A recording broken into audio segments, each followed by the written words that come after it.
Somnifère, le podcast. Il y a une fausse modestie qui est vanité, une fausse grandeur qui est petitesse, une fausse vertu qui est hypocrisie, une fausse sagesse qui est pruderie. Écrit Jean de la Bruyère.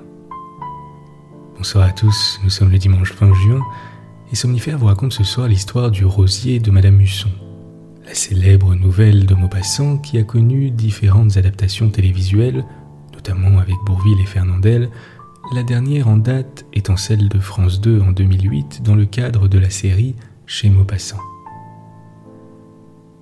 L'histoire se déroule à Gisors, une commune du Vexin, où vit Madame Husson, une femme d'une vertu sans pareille et qui décide de récompenser la demoiselle la plus chaste du village. Malheureusement, après s'être informée, elle n'en trouve aucune. Mais il existe un jeune homme, Isidore, que l'on dit particulièrement vertueux. Je vous souhaite une excellente nuit et maintenant place à notre séance de relaxation. La séance de relaxation. J'espère que vous avez passé un bon week-end. Nous entrons demain officiellement en été, malgré la météo pas très clémente ces derniers jours chez pas mal d'entre nous. Mais on ne va pas pour autant laisser la pluie gâcher la fête, et on va faire preuve d'un peu de patience en attendant l'arrivée des beaux jours. Et pour l'occasion, je vous propose qu'on se détende ce soir au son de la pluie.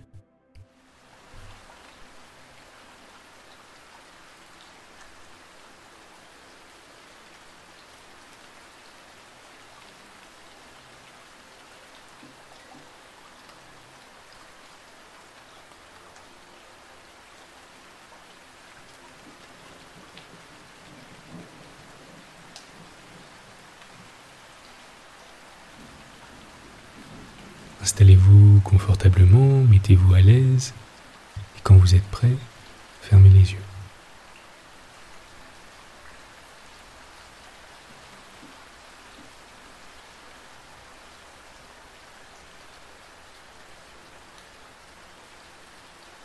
Saviez-vous que les gens s'endorment plus rapidement lorsqu'il pleut ? C'est un phénomène amusant qui a été étudié par des chercheurs et qui pourrait s'expliquer par une combinaison de raisons, et notamment par la musicalité et le rythme de la pluie qui tombe.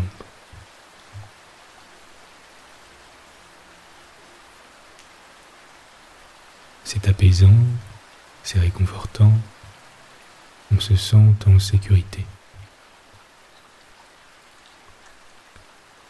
Prenez une grande inspiration par le nez et expirez toutes les tensions à l'expire.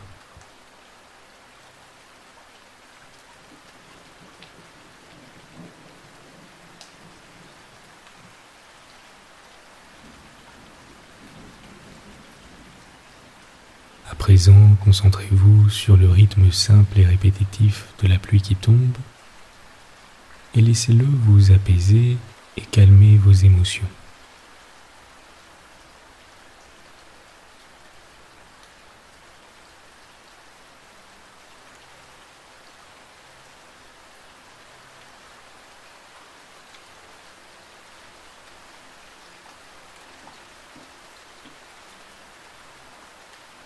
Imaginez à présent le parcours d'une goutte de pluie.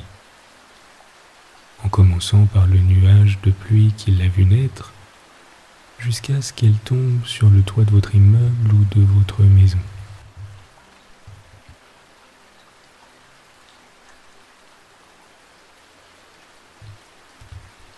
Commencez par imaginer sa formation, puis le moment où elle commence sa chute.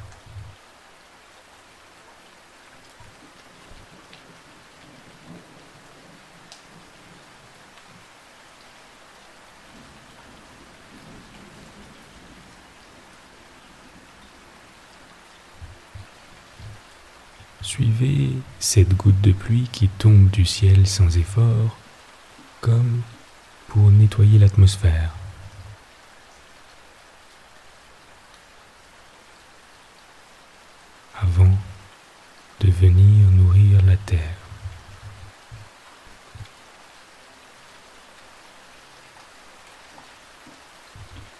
d'ailleurs, combien de temps met une goutte de pluie à tomber du ciel?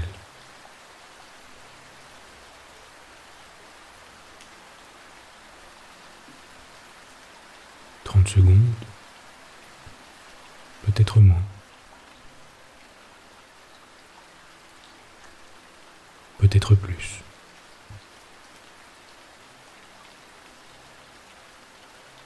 Suivez à présent une nouvelle goutte de pluie qui tombe cette fois au milieu d'une forêt.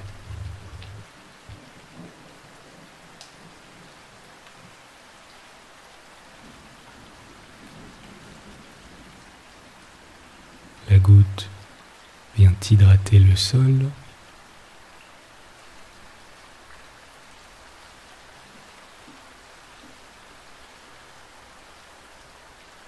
Des gouttes de pluie pénètrent dans les racines d'un arbre, remontant le tronc jusqu'aux branches.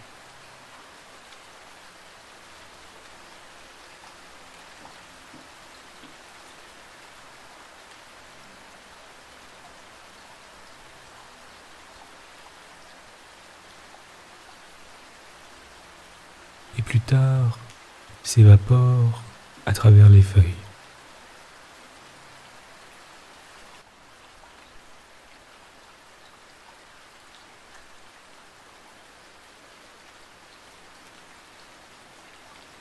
Imaginez à présent la pluie qui tombe sur les trottoirs d'une grande ville, la nuit.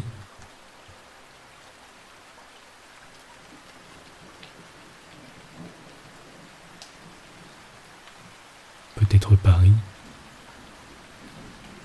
peut-être Nantes, peut-être Bruxelles, peut-être Montpellier, peut-être Genève.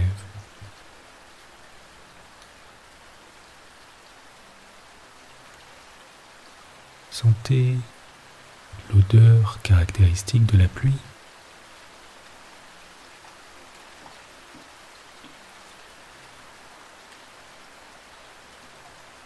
La beauté des néons qui se reflètent sur les trottoirs mouillés.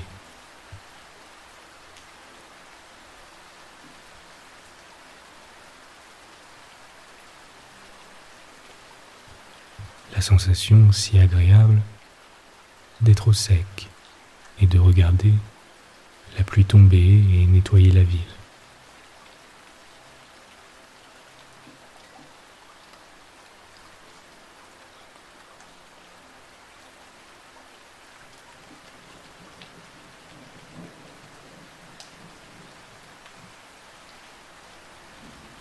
Concentrez-vous simplement sur le bruit de la pluie qui tombe et sur l'air qui entre et sort de vos narines.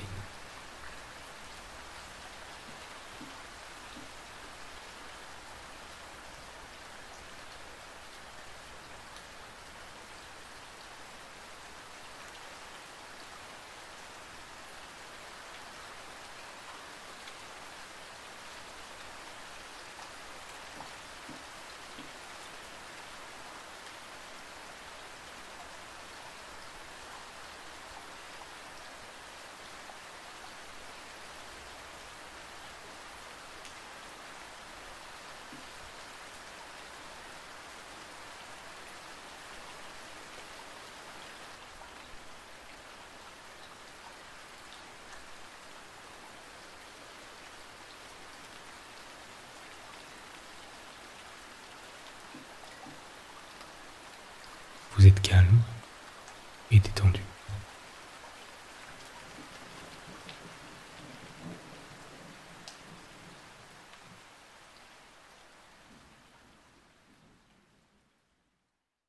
L'histoire du soir. Guy de Maupassant, le rosier de Madame Husson.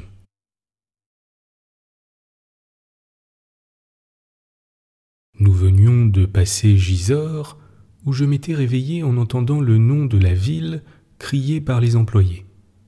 Et j'allais m'assoupir de nouveau quand une secousse épouvantable me jeta sur la grosse dame qui me faisait vis-à-vis. Une roue s'était brisée à la machine qui gisait en travers de la voie.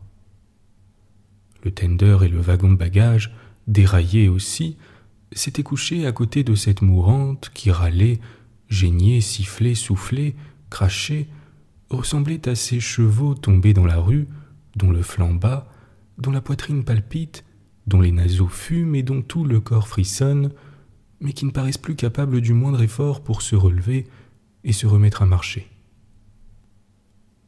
Il n'y avait ni mort ni blessé, quelques contusionnés seulement, car le train n'avait pas encore repris son élan, et nous regardions désolés la grosse bête de fer estropiée, qui ne pourrait plus nous traîner, et qui barrait la route pour longtemps peut-être, car il faudrait sans doute faire venir de Paris un train de secours. Il était alors 10 heures du matin, et je me décidai tout de suite à regagner Gisors pour y déjeuner. Tout en marchant sur la voie, je me disais « Gisors, Gisors, mais je connais quelqu'un ici qui donc... Gisors. Voyons, j'ai un ami dans cette ville. » Un nom soudain jaillit dans mon souvenir. Albert Marambeau. C'était un ancien camarade de collège que je n'avais pas vu depuis 12 ans au moins et qui exerçait à Gisors la profession de médecin. Souvent, il m'avait écrit pour m'inviter. J'avais toujours promis, sans tenir. Cette fois, enfin, je profiterai de l'occasion. Je demandai au premier passant. « Savez-vous où demeure monsieur le docteur Marambeau ?» Il répondit sans hésiter, avec l'accent traînard des Normands. « Rue Dauphine. » J'aperçus en effet sur la porte de la maison indiquée une grande plaque de cuivre où était gravé le nom de mon ancien camarade. Je sonnai, mais la servante, une fille à cheveux jaunes, au geste lent, répétait d'un air stupide. « Y est pas, y est pas. » J'entendais un bruit de fourchettes et de verres, et je criai. « Hé, Marambeau !» Une porte s'ouvrit, et un gros homme à favoris parut, l'air mécontent, une serviette à la main. Certes, je ne l'aurais pas reconnu, on lui aurait donné 45 ans au moins, et en une seconde, toute la vie de province m'apparut, qui alourdit, épaissit et vieillit. Dans un seul élan de ma pensée, plus rapide que mon geste pour lui tendre la main, je connus son existence, sa manière d'être, son genre d'esprit et ses théories sur le monde. Je devinais les longs repas qui avaient arrondi son ventre, les somnolences après dîner, dans la torpeur d'une lourde digestion arrosée de cognac, et les vagues regards jetés sur les malades avec la pensée de la poule rôtie qui tourne devant le feu. Ces conversations sur la cuisine, sur le cidre, l'eau-de-vie et le vin, sur la manière de cuire certains plats et de bien lier certaines sauces, me furent révélées rien qu'en apercevant l'empâtement rouge de ses joues, la lourdeur de ses lèvres, l'éclat morne de ses yeux. Je lui dis : « Tu ne me reconnais pas, je suis Raoul Aubertin. » Il ouvrit les bras et faillit m'étouffer, et sa première phrase fut celle-ci : « Tu n'as pas déjeuné au moins ? » « Non. » « Quelle chance ! Je me mets à table et j'ai une excellente truite. » 5 minutes plus tard, je déjeunais en face de lui. Je lui demandai : « Tu es resté garçon ? » ?»« Parbleu. »« Et tu t'amuses ici ? » ?»« Je ne m'ennuie pas, je m'occupe. J'ai des malades, des amis, je mange bien, je me porte bien, j'aime à rire et à chasser. Ça va. » La vie n'est pas trop monotone dans cette petite ville? Non, mon cher, quand on sait s'occuper. Une petite ville, en somme, c'est comme une grande. Les événements et les plaisirs y sont moins variés, mais on leur prête plus d'importance. Les relations y sont moins nombreuses, mais on se rencontre plus souvent. Quand on connaît toutes les fenêtres d'une rue, chacune d'elles vous occupe et vous intrigue davantage qu'une rue entière à Paris. C'est très amusant une petite ville, tu sais, très amusant, très amusant. Tiens, celle-ci, Gisors, je la connais sur le bout du doigt depuis son origine jusqu'à aujourd'hui. Tu n'as pas idée comme son histoire est drôle. Tu es de Gisors? Moi, non. Je suis de Gournay, sa voisine et sa rivale. Gournay est à Gisors ce que Lucullus est à Cicéron. Ici, tout est pour la gloire. On dit les orgueilleux de Gisors. À Gournay, tout est pour le ventre. On dit les maqueux de Gournay. Gisors méprise Gournay, mais Gournay rit de Gisors. C'est très comique, ce pays-ci. Je m'aperçus que je mangeais quelque chose de vraiment exquis. Des œufs mollets enveloppés dans un fourreau de gelée de viande aromatisée aux herbes et légèrement saisis dans la glace. Je dis en claquant la langue pour flatter Marambo. Bon, ceci. Il sourit. 2 choses nécessaires. De la bonne gelée, difficile à obtenir, et de bons œufs. Ah, les bons œufs, que c'est rare, avec le jaune un peu rouge, bien savoureux. Moi j'ai 2 basses-cours, une pour l'œuf, l'autre pour la volaille. Je nourris mes pondeuses d'une manière spéciale. J'ai mes idées. Dans l'œuf comme dans la chair du poulet, du bœuf ou du mouton. Dans le lait, dans tout, on retrouve et on doit goûter le suc, la quintessence des nourritures antérieures de la bête. Comme on pourrait mieux manger si on s'occupait davantage de cela. Je riais. Tu es donc gourmand? Parbleu. Il n'y a que les imbéciles qui ne soient pas gourmands. On est gourmand comme on est artiste, comme on est instruit, comme on est poète. Le goût, mon cher, c'est un organe délicat, perfectible et respectable comme l'œil et l'oreille. Manquer de goût, c'est être privé d'une faculté exquise, de la faculté de discerner la qualité des aliments, comme on peut être privé de celle de discerner les qualités d'un livre ou d'une œuvre d'art.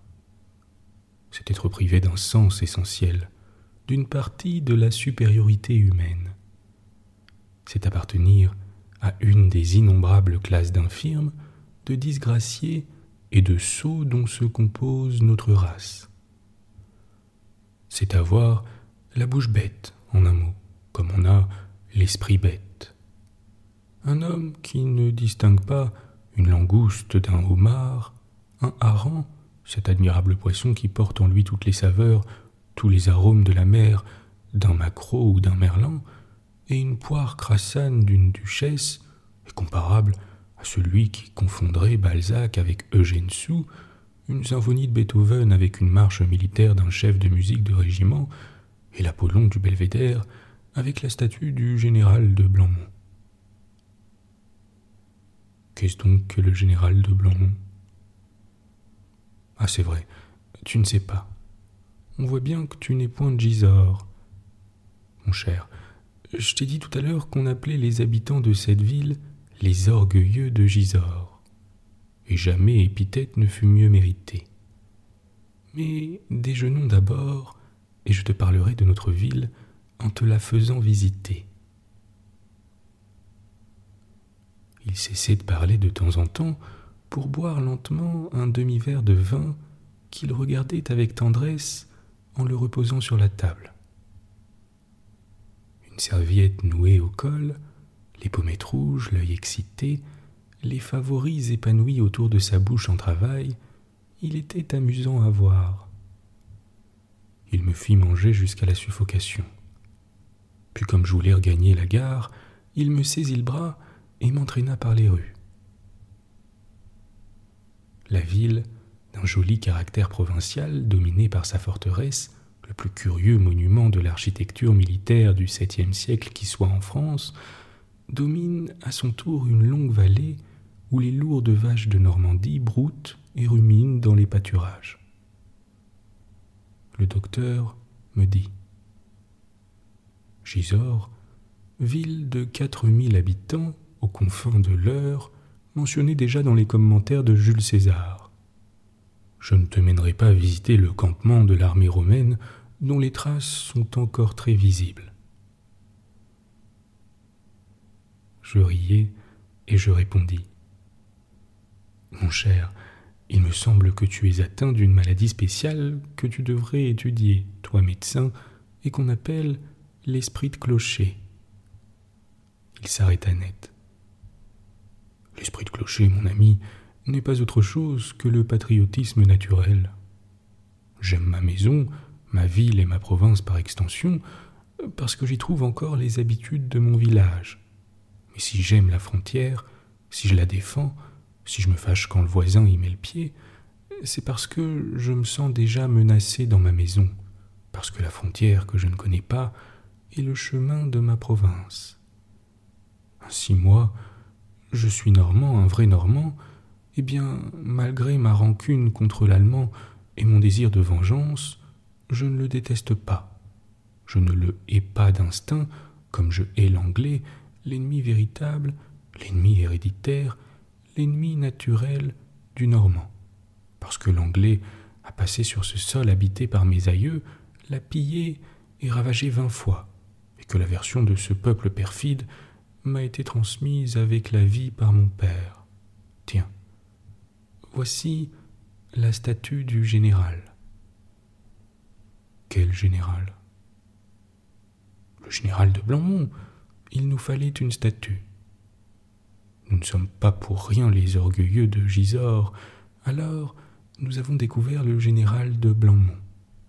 Regarde donc la vitrine de ce libraire.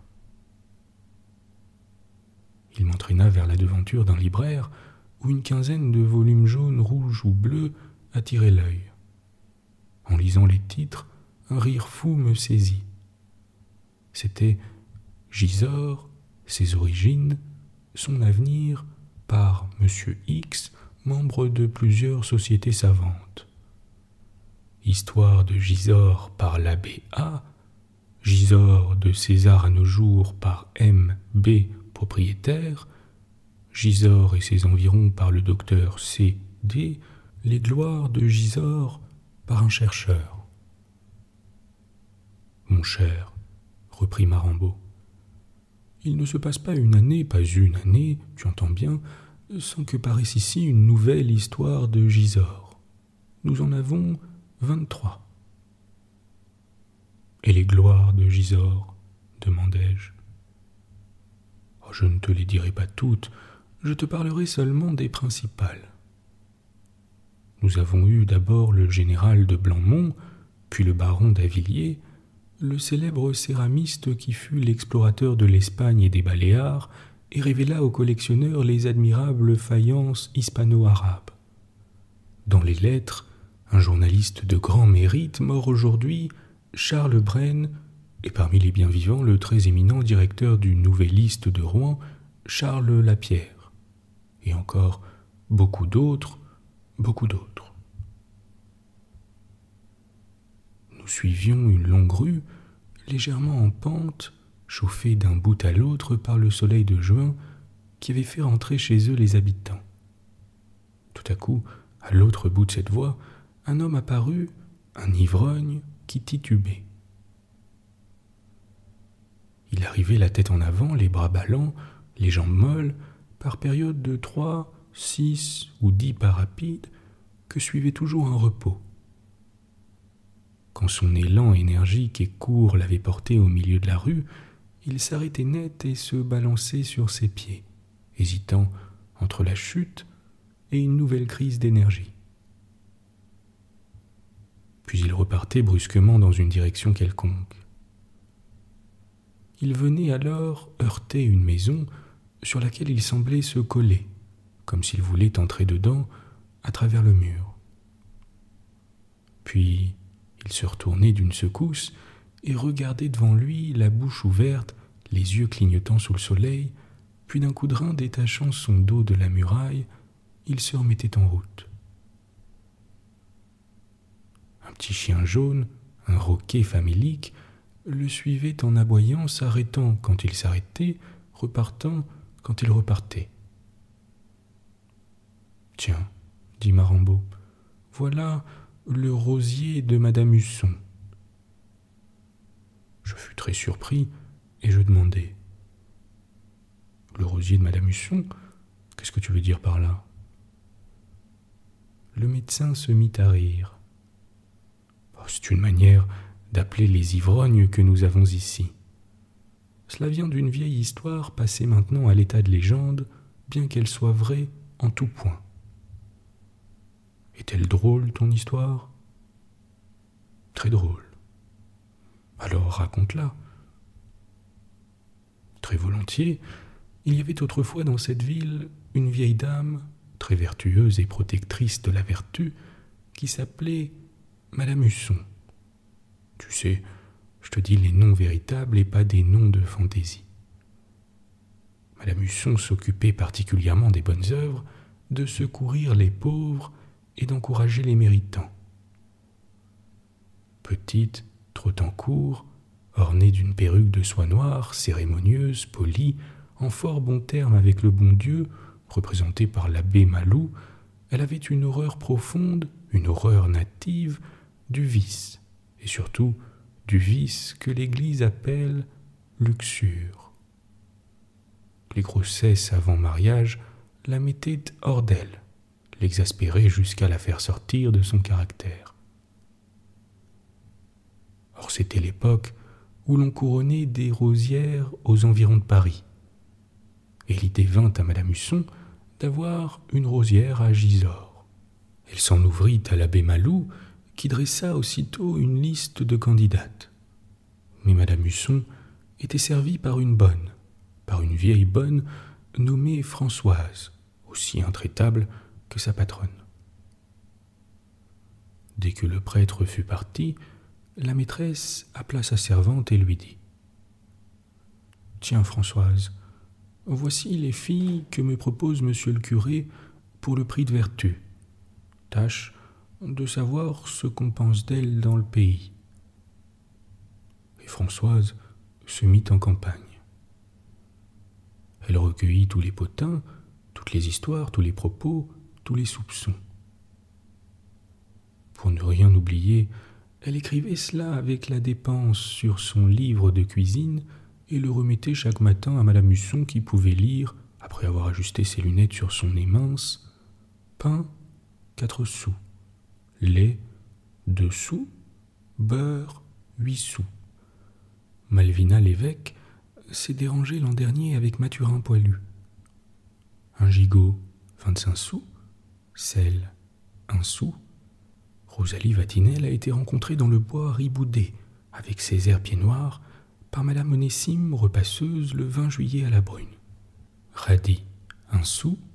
Vinaigre, 2 sous. Sel d'oseille, 2 sous. Joséphine Durdan, qu'on ne croit pas qu'elle a fauté, nonobstant qu'elle est en correspondance avec le fil opportun qui est en service à Rouen et qui lui a envoyé un bonnet en cadeau par la diligence. Pas une ne sortit intacte de cette enquête scrupuleuse.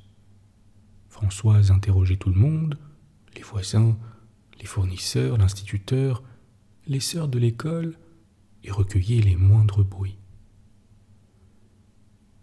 Comme il n'est pas une fille dans l'univers sur qui les commères n'aient jasé, il ne se trouva pas dans le pays une seule jeune personne à l'abri d'une médisance. Or Madame Husson voulait que la rosière de Gisors, comme la femme de César, ne fut même pas soupçonnée, et elle demeurait désolée, désespérée, devant le livre de cuisine de sa bonne. On élargit alors le cercle des perquisitions jusqu'au village environnant. On ne trouva rien. Le maire fut consulté, ses protégés échouèrent. Celles du docteur Barbesol n'eurent pas plus de succès, malgré la précision de ses garanties scientifiques.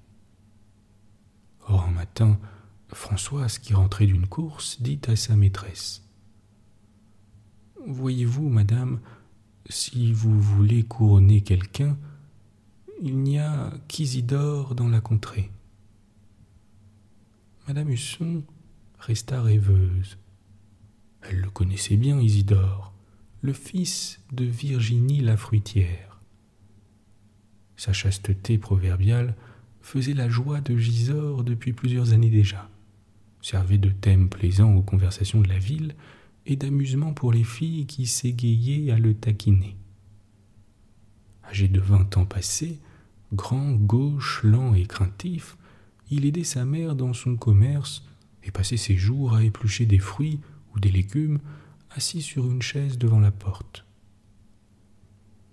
Il avait une peur maladive des jupons qui lui faisait baisser les yeux dès qu'une cliente le regardait en souriant, et cette timidité bien connue le rendait le jouet de tous les espiègles du pays.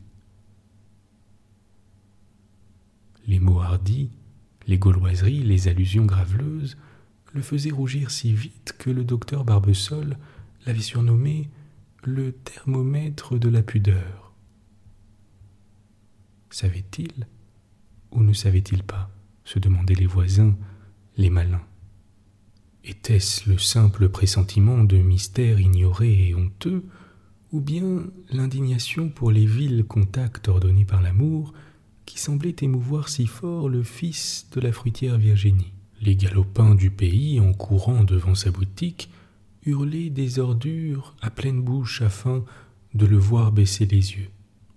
Les filles s'amusaient à passer et repasser devant lui en chuchotant des polissonneries qui le faisaient rentrer dans la maison. Les plus hardis le provoquaient ouvertement pour rire, pour s'amuser, lui donner des rendez-vous, lui proposer un tas de choses abominables. Donc Madame Husson était devenue rêveuse. Certes, Isidore était un cas de vertu exceptionnelle, notoire, inattaquable. Personne parmi les plus sceptiques, parmi les plus incrédules, n'aurait osé soupçonner Isidore de la plus légère infraction à une loi quelconque de la morale. On ne l'avait jamais vu non plus dans un café, jamais rencontré le soir dans les rues. Il se couchait à 8 heures et se levait à 4. C'était une perfection, une perle. Cependant, Madame Husson hésitait encore. L'idée de substituer un rosier à une rosière la troublait, l'inquiétait un peu, et elle se résolut à consulter l'abbé Malou. L'abbé Malou répondit : « Qu'est-ce que vous désirez récompenser, madame ? C'est la vertu, n'est-ce pas ? Et rien que la vertu. Que vous importe alors qu'elle soit mâle ou femelle ? La vertu est éternelle, elle n'a pas de patrie et pas de sexe. Elle est la vertu. » Encouragée ainsi, Madame Husson alla trouver le maire. Il approuva tout à fait. « Nous ferons une belle cérémonie, dit-il. Et une autre année, si nous trouvons une femme aussi digne qu'Isidore, nous couronnerons une femme. C'est même là un bel exemple que nous donnerons à Nanterre. Ne soyons pas exclusifs, accueillons tous les mérites. » Isidore, prévenu, rougit très fort et sembla content. Le couronnement fut donc fixé au 15 août, fête de la Vierge Marie et de l'empereur Napoléon. La municipalité avait décidé de donner un grand éclat à cette solennité et on avait disposé l'estrade sur les couronneux, charmant prolongement des remparts de la vieille forteresse où je te mènerai tout à l'heure. par une naturelle révolution de l'esprit public, la vertu d'Isidore, bafouée jusqu'à ce jour, était devenue soudain respectable et enviée depuis qu'elle devait lui rapporter 500 francs, plus un livret de caisse d'épargne, une montagne de considération et de la gloire à revendre. Les filles, maintenant, regrettaient leur légèreté, leur rire, leurs allures libres. Et Isidore, bien que toujours modeste et timide, avait pris un petit air satisfait qui disait sa joie intérieure. Dès la veille du 15 août, toute la rue Dauphine était pavoisée de drapeaux. J'ai oublié de te dire à la suite de quel événement cette voie avait été appelée rue Dauphine. Il paraîtrait que la Dauphine, une dauphine, je ne sais plus laquelle, visitant Gisors, avait été tenue si longtemps en représentation par les autorités qu'au milieu d'une promenade triomphale à travers la ville, elle arrêta le cortège devant une des maisons de cette rue et s'écria « Oh, la jolie habitation, comme je voudrais la visiter. À qui donc appartient-elle » On lui nomma le propriétaire, qui fut cherché, trouvé et amené, confus et glorieux, devant la princesse. Elle descendit de voiture, entra dans la maison, prétendit la connaître du haut en bas, et resta même enfermée quelques instants seule dans une chambre. Quand elle ressortit, le peuple flatté de l'honneur fait à un citoyen de Gisors hurla « Vive la dauphine !» Mais une chansonnette fut rimée par un farceur, et la rue garda le nom de l'Altesse royale, car la princesse très pressée, sans cloche, prêtre ou bedeau, l'avait avec un peu d'eau baptisée. Mais je reviens à Isidore. On avait jeté des fleurs tout le long du parcours du cortège, comme on fait aux processions de la Fête-Dieu, et la garde nationale était sur pied sous les ordres de son chef, le commandant Desbarres, un vieux solide de la Grande Armée, qui montrait avec orgueil, à côté du cadre contenant la croix d'honneur, donnée par l'empereur lui-même, la barbe d'un cosaque cueilli d'un seul coup de sabre au menton de son propriétaire par le commandant pendant la retraite de Russie. Le corps qu'il commandait était d'ailleurs un corps d'élite célèbre dans toute la province, et la compagnie des grenadiers de Gisors se voyait appelée à toutes les fêtes mémorables dans un rayon de 15 à 20 lieues. On raconte que le roi Louis-Philippe, passant en revue les milices de l'heure, s'arrêta émerveillé devant la compagnie de Gisors et s'écria « Oh, quels sont ces beaux grenadiers !»« Ceux de Gisors, » répondit le général. « J'aurais dû m'en douter, » murmura le roi. Le commandant Desbarres s'en vint donc avec ses hommes, musique en tête, chercher Isidore dans la boutique de sa mère. Après un petit air joué sous ses fenêtres, le rosier lui-même apparut sur le seuil. Il était vêtu de coutil blanc des pieds à la tête et coiffé d'un chapeau de paille qui portait comme cocarde un petit bouquet de fleurs d'oranger. Cette question du costume avait beaucoup inquiété Madame Husson, qui hésita longtemps entre la veste noire des premiers communiants et le complet tout à fait blanc.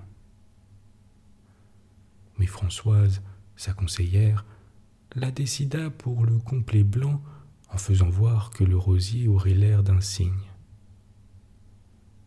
Derrière lui parut sa protectrice, sa marraine, Madame Husson, triomphante.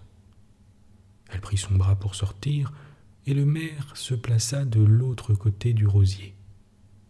Les tambours battaient, le commandant Desbarres commanda. « Présentez armes !» Le cortège se remet en marche vers l'église au milieu d'un immense concours de peuple venu de toutes les communes voisines. Après une courte messe et une allocution touchante de l'abbé Malou, on repartit vers les Couronneaux où le banquet était servi sous une tente. Avant de se mettre à table, le maire prit la parole. Voici son discours textuel. Je l'ai appris par cœur, car il est beau. Je nomme une femme de bien aimée des pauvres et respectée des riches, Madame Husson, que le pays tout entier remercie ici, par ma voix, a eu la pensée, l'heureuse et bienfaisante pensée, de fonder en cette ville un prix de vertu qui serait un précieux encouragement offert aux habitants de cette belle contrée. Vous êtes, jeune homme, le premier élu, le premier couronné de cette dynastie de la sagesse et de la chasteté. Votre nom restera en tête de cette liste des plus méritants. Et il faudra que votre vie, comprenez-le bien, que votre vie tout entière réponde à cet heureux commencement. Aujourd'hui, en face de cette noble femme qui récompense votre conduite, en face de ces soldats citoyens qui ont pris les armes en votre honneur, en face de cette population émue, réunie pour vous acclamer, ou plutôt pour acclamer en vous la vertu, vous contractez l'engagement solennel envers la ville, envers nous tous, de donner jusqu'à votre mort l'excellent exemple de votre jeunesse. Ne l'oubliez point, jeune homme, vous êtes la première graine jetée dans ce champ de l'espérance. Donnez-nous les fruits que nous attendons de vous. Le maire fit 3 pas, ouvrit les bras et serra contre son cœur Isidore qui sanglotait. Il sanglotait le rosier, sans savoir pourquoi, d'émotions confuses, d'orgueil, d'attendrissement vague et joyeux. Puis le maire lui mit dans une main une bourse de soie où sonnait de l'or, 500 francs en or, et dans l'autre un livret de caisse d'épargne. Et il prononça d'une voix solennelle: hommage, gloire et richesse à la vertu.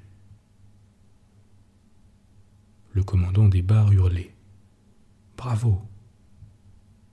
Les grenadiers vociféraient, le peuple applaudit. À son tour, Madame Husson s'essuya les yeux. Puis on prit place autour de la table où le banquet était servi. Il fut interminable et magnifique. Les plats suivaient les plats. Le cidre jaune et le vin rouge fraternisaient dans les verres voisins et se mêlaient dans les estomacs. Les chocs d'assiettes, les voix et la musique qui jouaient en sourdine faisaient une rumeur continue, profonde, s'éparpillant dans le ciel clair où volaient les hirondelles. Madame Husson rajustait par moments sa perruque de soie noire, chavirait sur une oreille et causait avec l'abbé Malou.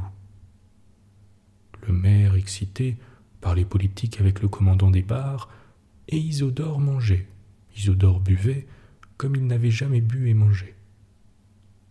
Il prenait et reprenait de tout, s'apercevant pour la première fois qu'il est doux de sentir son ventre s'emplir de bonnes choses, qui font plaisir d'abord en passant dans la bouche.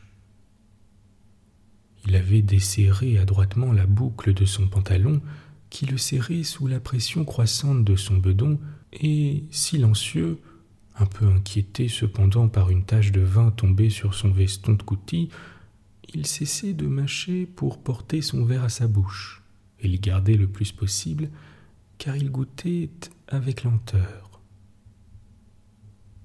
L'heure des toasts sonna. Ils furent nombreux et très applaudis. Le soir venait, on était à table depuis midi.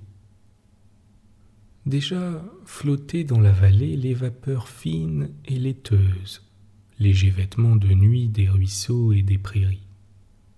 Le soleil touchait à l'horizon, les vaches beuglaient au loin dans les brumes des pâturages. C'était fini, on redescendait vers Gisors. Le cortège rompu maintenant marchait en débandade. Madame Husson avait pris le bras d'Isidore et lui faisait des recommandations nombreuses, pressantes, excellentes. Ils s'arrêtèrent devant la porte de la fruitière et le rosier fut laissé chez sa mère. Elle n'était point entrée, invitée par sa famille à célébrer aussi le triomphe de son fils. Elle avait déjeuné chez sa sœur, après avoir suivi le cortège jusqu'à la tente du banquet. Donc Isidore resta seul dans la boutique où pénétrait la nuit. Il s'assit sur une chaise, agité par le vin et par l'orgueil, et regarda autour de lui. Les carottes, les choux, les oignons répandaient dans la pièce fermée leur forte senteur de légumes, leur arôme jardinier et rude, auquel se mêlait une douce et pénétrante odeur de fraises, et le parfum léger, le parfum fuyant d'une corbeille de pêche.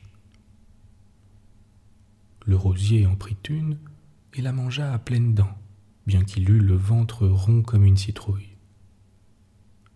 Puis tout à coup, affolé de joie, il se mit à danser, et quelque chose sonna dans sa veste.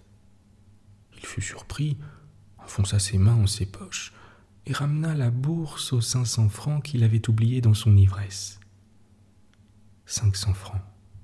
Quelle fortune! Il versa les louis sur le comptoir et les étala d'une lente caresse de sa main grande ouverte pour les voir tous en même temps. Il y en avait 25 pièces rondes en or, tout en or.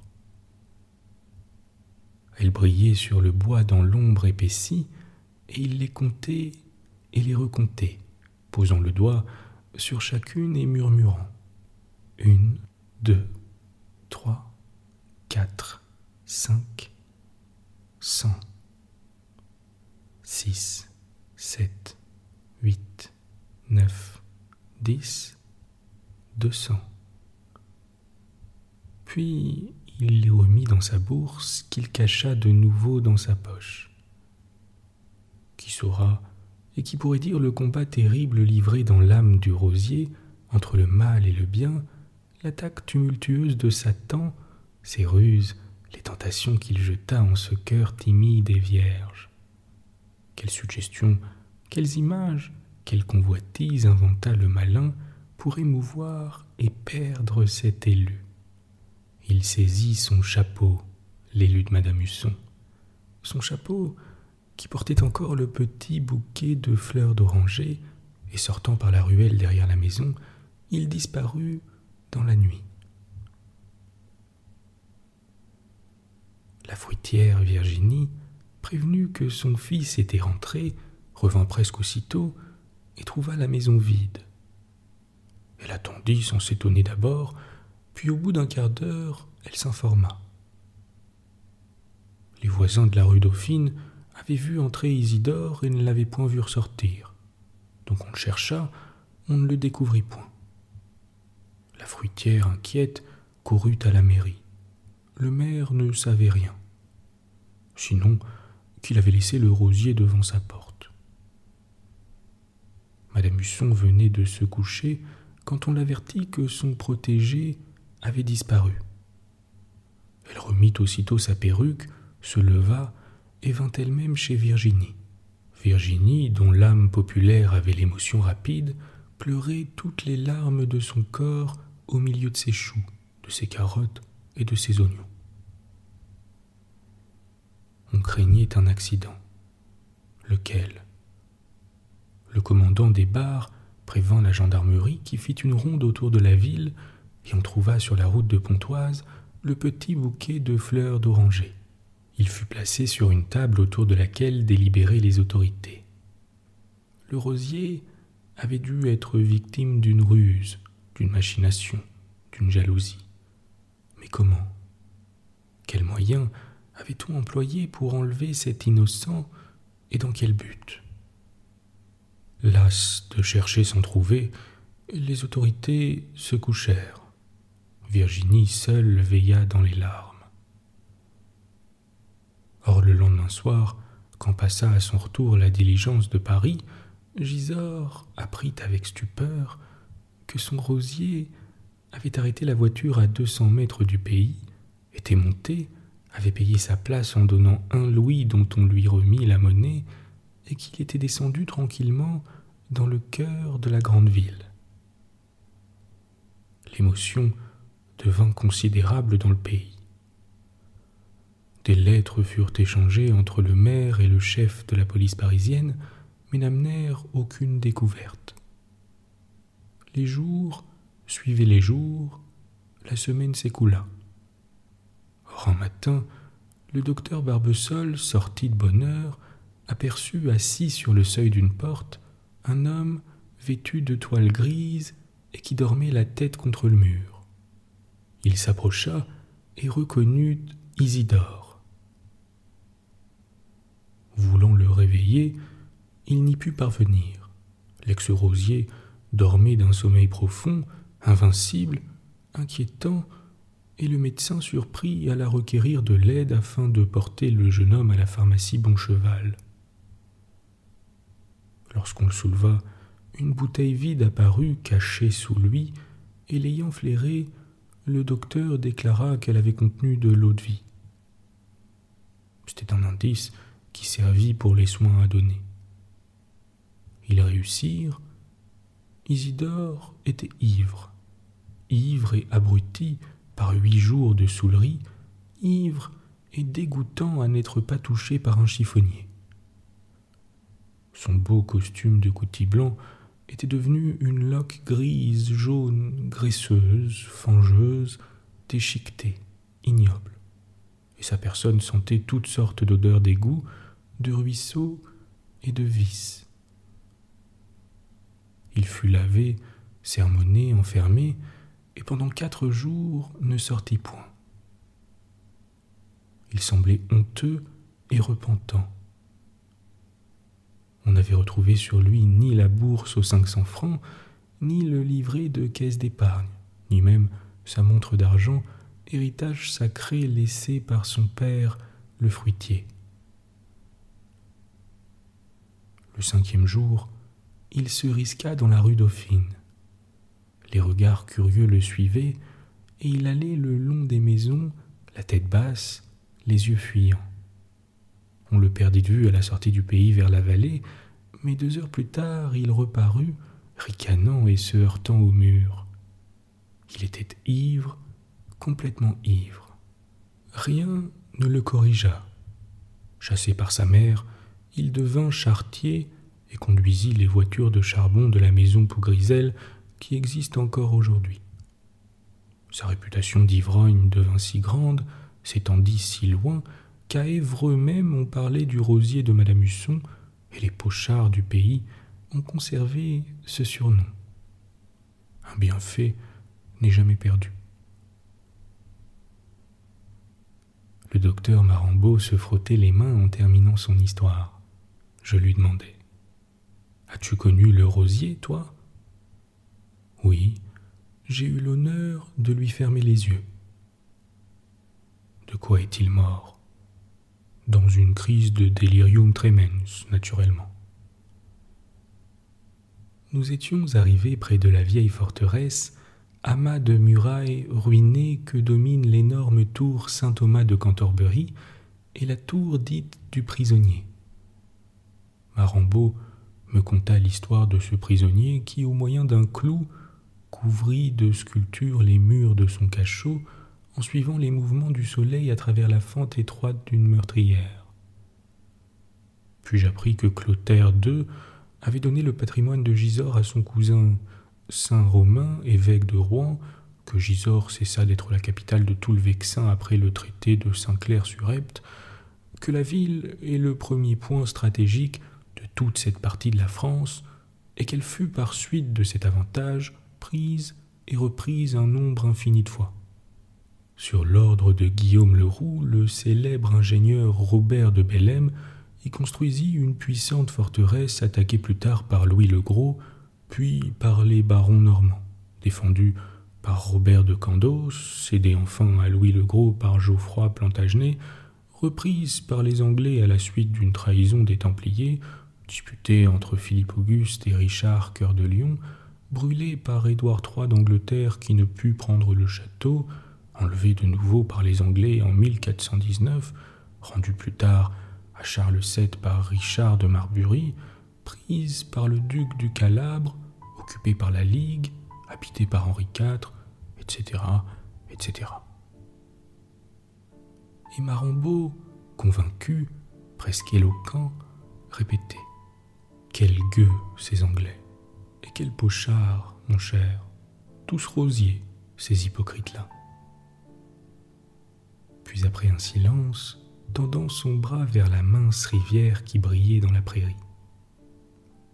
Savais-tu qu'Henri Monnier fut un des pêcheurs les plus assidus des bords de l'Epte? Non, je ne savais pas. Et Bouffé, mon cher, Bouffé a été ici peintre vitrier. Allons donc. Mais oui, comment peux-tu ignorer ces choses-là? Bonne nuit. Bonne nuit.